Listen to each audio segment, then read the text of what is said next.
Hi, I'm Rachel, a resource expert and career coach for museum educators who are stretched thin but long to fall in love with their world-changing work. After over 15 years with my own hands in the glitter, I know how it feels when your board thinks your work is childish because you work with children. I know how hard it is to lead a tour on a difficult subject, and I know the frustration of waiting on a school bus that is 20 minutes late. Or worse, 10 minutes early. As I'm heading towards the second half of my career, I find myself with the passion to help my fellow educators reverse the chronic state of being overworked and underappreciated so that they can reclaim their creativity and emotional energy. Join me and my museum buddies as we share our best tips, tricks, and techniques for modern museum education. Hi, welcome back to the Modern Museum Education Podcast. I'm your host, Rachel, and I am so grateful that you are returning to us for another episode. I sincerely hope that this podcast is valuable to you and that you find it interesting. If there is something particular that you would like me to cover on the podcast, please reach out and let me know. Or even better, if you are a museum educator and you would like to come on the podcast and share your journey or an interesting project or something that you use every day that informs your best practices, I would absolutely love to invite you to join me. So if that describes you and you're interested in being a part of the Modern Museum Education Podcast, make sure that you go to my website, modernmuseumeducation.com/podcast, and you can find more information there. Okay, so let's get started. Now, first of all, let me say that this particular episode, if you are listening to it through a podcast app, you might want to hop over to YouTube and watch this episode there because I'm going to be sharing some of my slides that I use when I present this information as a workshop for museum education and interpretation departments. So this is a workshop that I present primarily to interpretation and education departments, but also if you're a small museum, I think that this information would work well for your entire staff because the whole point of the workshop is that every person who works in a museum matters greatly. The work that we do matters to our visitors. And what's really interesting is that what visitors take away from our museum experiences is almost, well, rarely what we plan for them to take away from their visit. Now, this workshop is like a 90-minute long workshop that I do. So I'm not going to be talking about every aspect. It's not the whole entire workshop. It's just, I'm going to hit some of the highlights for this particular podcast episode. Some of the things that I think are the most impactful and will help you in your work today. Okay, so let's dive in to the value that museums provide to visitors and why the work that we do as educators matters.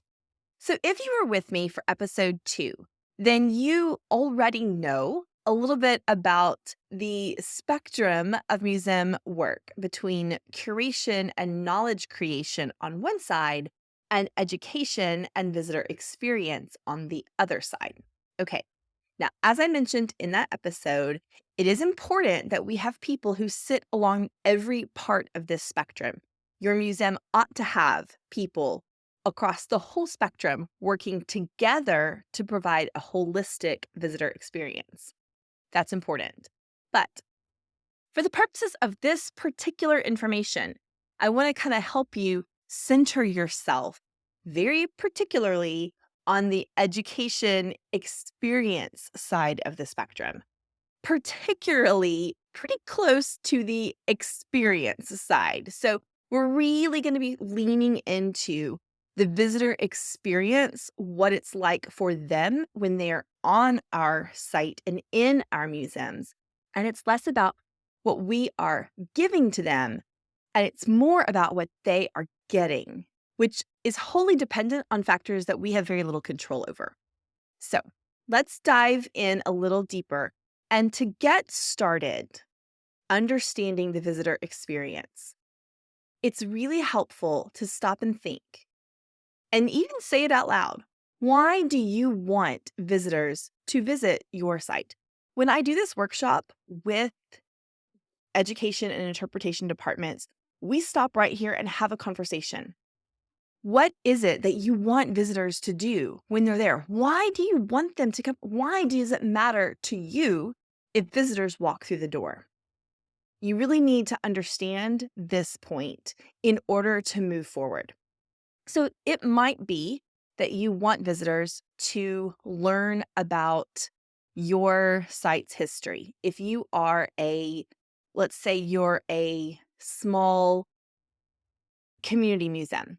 So your museum is all about the history of your town or your rural area or your county, and you want people to come to you so that you can tell them the history of the place where they live, right? You want them to know about the past that directly impacts where they live today.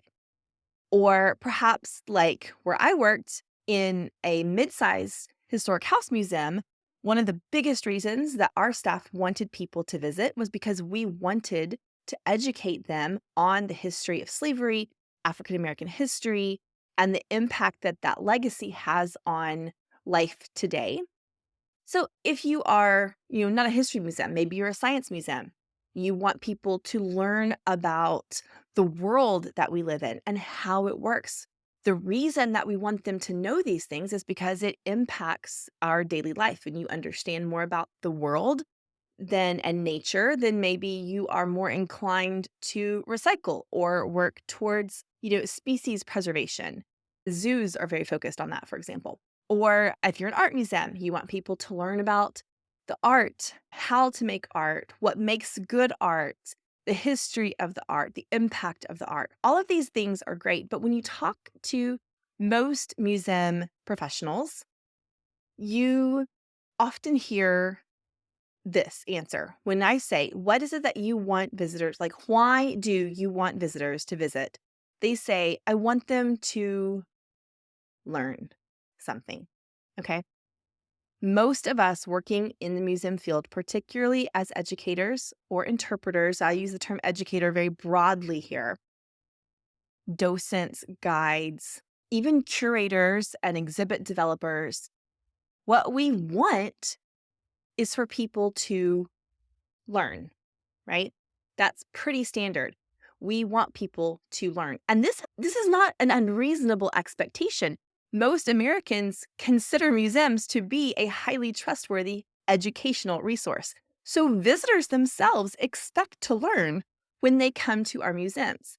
However, there are a lot of other things happening in a visitor experience that has nothing to do particularly with learning, or does it actually? So that's what we're going to talk a little bit more about as we go through this today. So a lot of this information that I'm sharing with you today comes from a couple of different books that I want to make sure I call out because this is not my original research. The first one is a book called Come, Stay, Learn, Play by Andrea Gallagher Nails, and it was published, I believe, in 2021.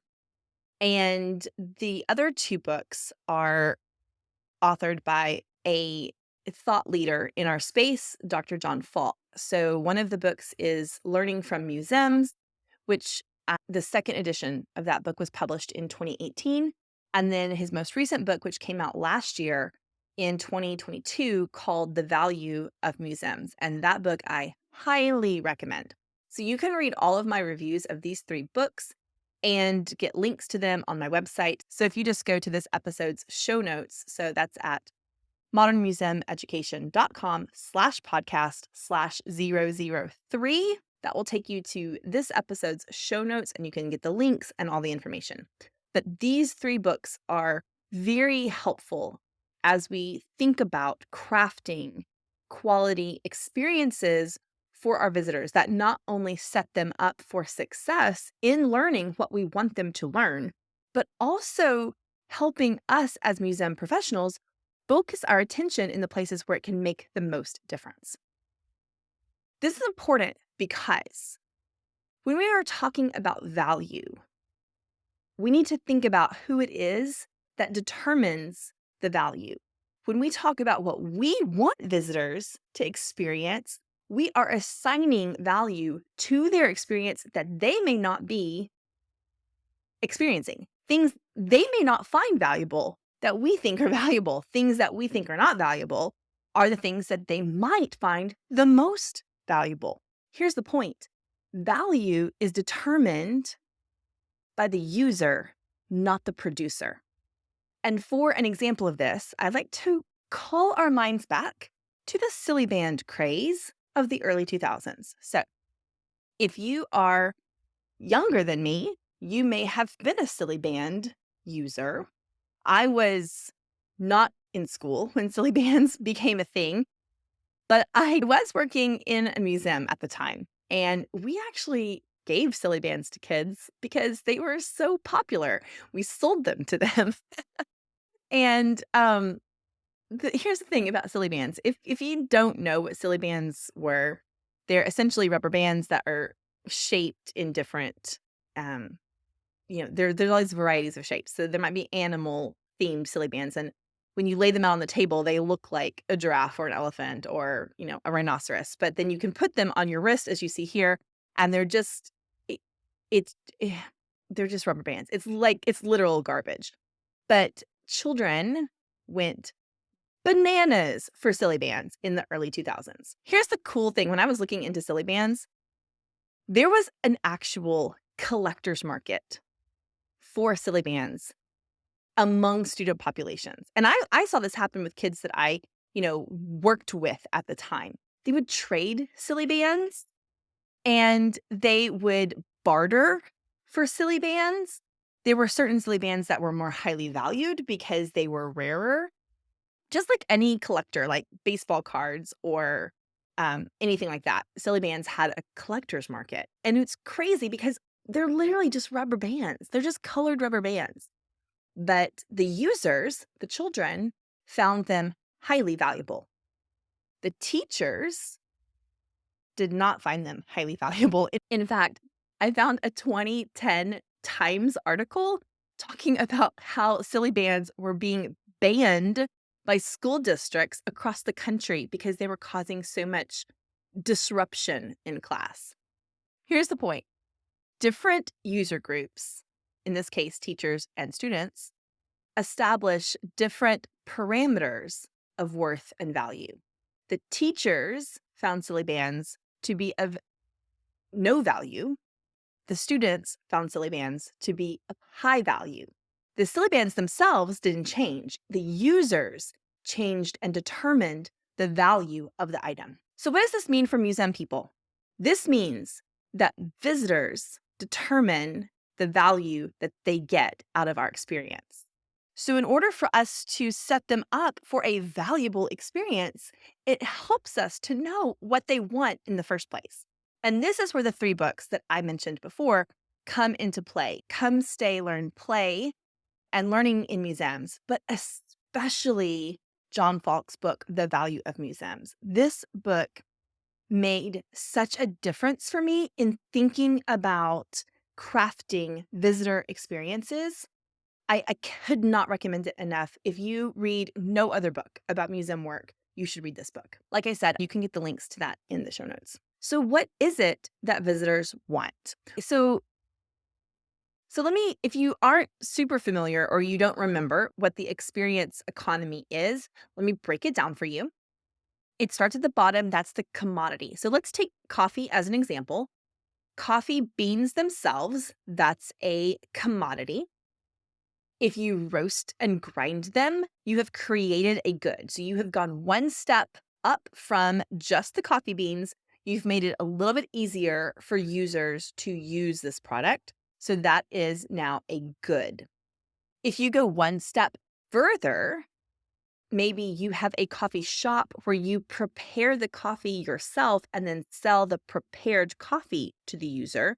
That's one less thing the user has to do. They don't have to make the coffee themselves. It's made for them. That's the delivery economy, okay? So we're very familiar with this. If you're looking at this particular graph here, you can see that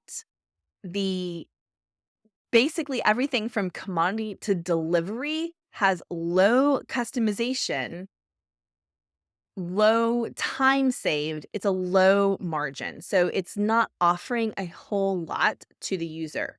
But when you move beyond the delivery, beyond the service economy into the experience economy, you've really leveled up. It's highly customizable. You, the producer, are spending more time, but the user is saving time because they are not doing all of the work to get the cup of coffee in the first place. So it's highly, for the user, it's highly customized and there's less effort on their part. Okay. This is the experience economy. So if you're talking about coffee, the experience here would be like luxury coffee, your favorite coffee shop. You walk in and you know the smells and you know what the seats feel and you know where to find the plugs so that you can work in there. You know which seats are the most comfortable. You know which ones sit right under the vent. So you know either to go to that seat or to avoid it, depending on whether you're hot or cold. All of that is the experience economy. Okay. I can make a cup of coffee for myself at home, or I can go to my favorite coffee shop and they can make me a special customized cup of coffee and I can sit in at my favorite seat. And that is the experience. Okay. But economists are now saying that we are moving beyond the experience economy. If you're not offering experiences, you're already left behind. The next kind of level of this economic system is the transformation economy. And this is what people are looking for now. They expect no less than the service economy. They honestly, most visitors to your museum are going to expect the experience economy. They're going to expect to have a good experience. What's going to push it over the edge for them is to have a transformation experience. Okay. So, how do we create these transformation experiences? According to Dr. John Falk, we need to tap into our visitors' most primal needs. Okay. So, go with me here. This part of his book at first was a little bit hard for me to wrap my brain around. But once I stepped back and really read the words that he was writing and thought about what he was actually saying, it made such perfect sense. Okay. Essentially, every decision that we make in our lives is intended to help us move further along a path of well-being. And when you say it out loud, it makes perfect sense. We don't want to do things that would in any way hinder our well-being. We want to make choices that make us safer, healthier, and happier. Okay. So understanding what kinds of choices make us feel safer, healthier, and happier, we can then infuse those kinds of experiences into our museum world so that our visitors experience them and then feel transformed to be healthier, happier, and safer. Okay. Follow me on that? So here are the 4 quadrants of John Falk's model that he presents in his book, The Value of Museums. They are this: the personal, the intellectual, the social, and the physical. And so for me, when I was reading this, compared to some of the other things I was reading, particularly about the experience and the transformation economies, I realized that when we talk about social and physical areas of well-being, we are talking primarily about experience economy. But when we're talking about intellectual and personal areas of well-being, we can move, that's where we can really see impact along that idea of the transformation economy. Okay. So this is a whole lot to take in. And I don't want to overwhelm us with too much information today. So what I'd like to do is break this episode up into smaller bite-sized portions so that you can really dig your teeth into what it is that we're talking about. Okay, so let me recap what I've talked about so far.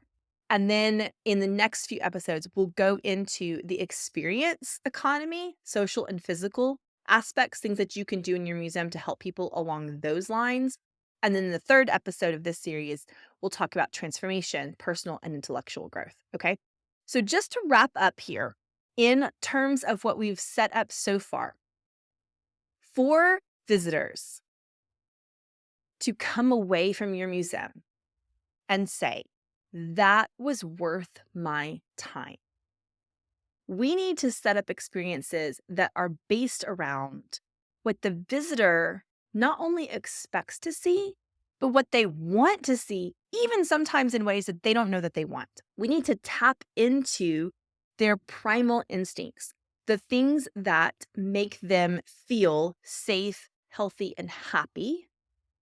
We need to create and craft experiences and settings in such a way that the visitor experiences it and as the user says, this was a valuable use of my time and my money.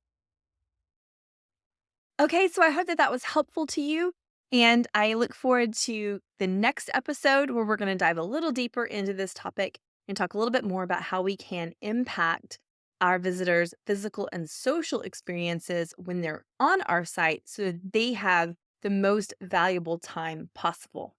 As always, if you have any questions or comments, please reach out to me. You can find all of the show notes and the links to these books that I've referenced on my website at modernmuseumeducation.com/podcast/003.